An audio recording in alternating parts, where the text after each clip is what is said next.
Après le décès du noble messager de l'islam, 4 califes se succédèrent à la tête de la communauté islamique. Mais à la fin du règne du dernier d'entre eux, le pouvoir passa aux mains de Muawiyah ibn Abu Sufyan. Ce fut un tournant profond pour le gouvernement islamique.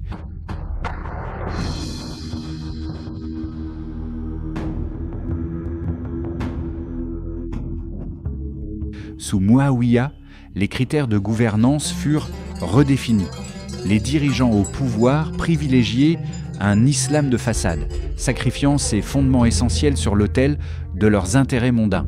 En réalité, Muawiyah se comporta davantage en roi avide de pouvoir qu'en représentant du prophète. Un traité de paix avait été conclu entre Muawiyah et l'imam Hassan ibn Ali, petit-fils du noble prophète. Ce traité stipulait clairement qu'en cas de décès de Muawiyah, le pouvoir reviendrait à l'imam Hassan. Et si c'est Hassan qui mourrait le premier, ce serait son frère, l'imam Hussein, qui en hériterait. Après la mort de l'imam Hassan, beaucoup se tournèrent vers son frère Hussein pour lui offrir leur allégeance. Que la miséricorde de Dieu soit sur vous. Restez dans vos maisons, n'éveillez pas de soupçons.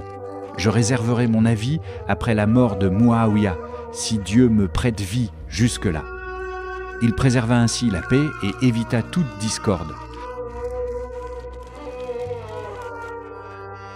Marwan, gouverneur de Koufa, informa Muawiyah que des hommes d'Irak avaient rencontré Hussein et demanda ses instructions.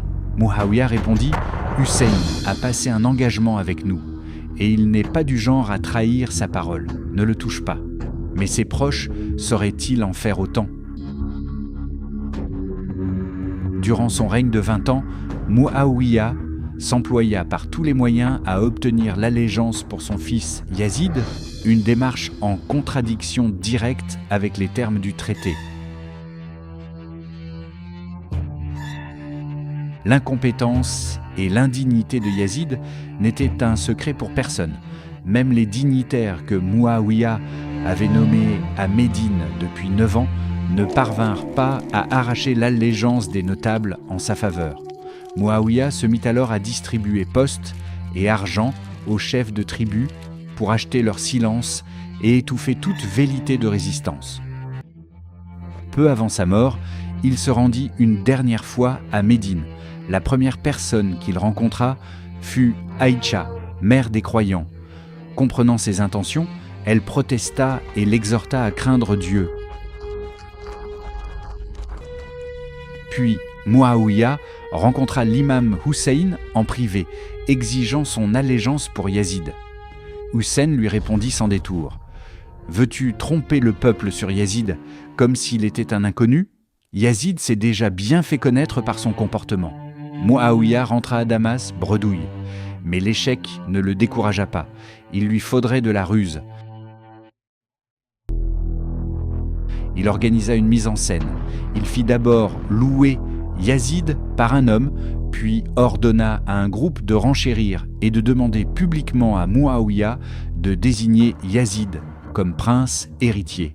La proposition créa un effet dans l'assemblée. Cette ruse allait-elle fonctionner ? Le peuple pourrait-il accepter le règne de Yazid ?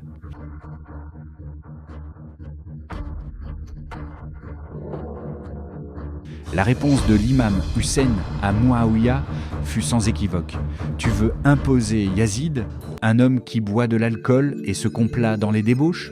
Tu as trahi ton engagement, failli à tes responsabilités et ignoré les commandements de ton Seigneur. » Malgré tout, la persévérance de Muawiyah, appuyée par la corruption et les manœuvres, porta ses fruits. Plusieurs finirent par se déclarer en faveur de Yazid. Le gouvernement de la communauté islamique, fruit de tant de luttes et de sacrifices du noble prophète et de ses compagnons fidèles, tombait entre les mains d'un homme qui ne connaissait de l'islam que le nom. Où cette désolante situation allait-elle mener, si ce n'est vers le déclin de la religion elle-même ?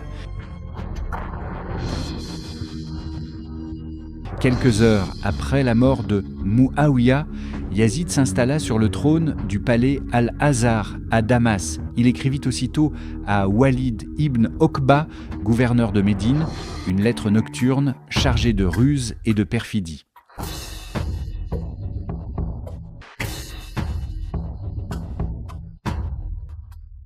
En violation du pacte paternel, Yazid voulait l'allégeance de l'imam Hussein, comme si la droiture inébranlable de ce dernier lui était inconnue. L'ordre était clair, prendre l'allégeance de Hussein ibn Ali et d'Abdullah ibn Zubayr, et s'ils refusaient, les exécuter sur le champ. Walid mesurait la gravité de la situation. Il savait que l'imam Hussein ne s'inclinerait jamais. Il consulta alors Marwan, malgré leurs différents passés. L'avis de Marwan fut tranché, agir avant que la nouvelle de la mort de Muawiyah ne se répande, sinon le risque de soulèvement serait réel. Pourtant, l'imam Hussein n'avait jamais cherché à provoquer de révolte. Il avait respecté le pacte signé entre l'imam Hassan et Muawiyah aussi longtemps que ce dernier était en vie. Lorsque la convocation de Walid lui parvint, l'imam fit appel à de jeunes hachémites armés pour l'escorter jusqu'au palais.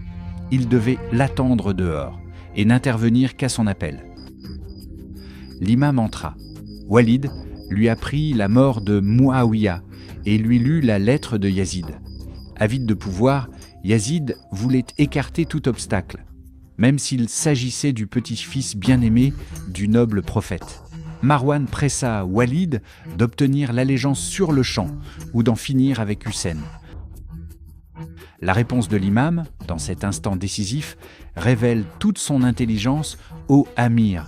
L'allégeance est un acte solennel. Un homme comme moi ne fait pas allégeance en secret. Convoque-moi demain avec l'ensemble du peuple. Walid acquiesça. Après le départ de l'imam, Marwan blâma vertement Walid. Pourquoi l'as-tu laissé partir? Tu ne pourras plus l'atteindre. Mais Walid répondit avec une conscience rare, « Que Dieu m'en préserve. Tuer Hussein parce qu'il a refusé de faire allégeance. Je jure par Allah que celui dont les mains se couvriront de son sang sera sévèrement puni au jour du jugement. » Les épreuves se précisaient peu à peu autour de l'imam Hussein. En quittant le palais, il se rendit à la mosquée du prophète pour se recueillir sur la tombe de son grand-père. Comme si nulle chose en ce monde ne pouvait apaiser sa douleur, sinon la proximité de cette tombe sacrée. La communauté retournait lentement vers les ténèbres de l'ère pré-islamique. Les cœurs se fermaient à la vérité. Les oreilles refusaient de l'entendre.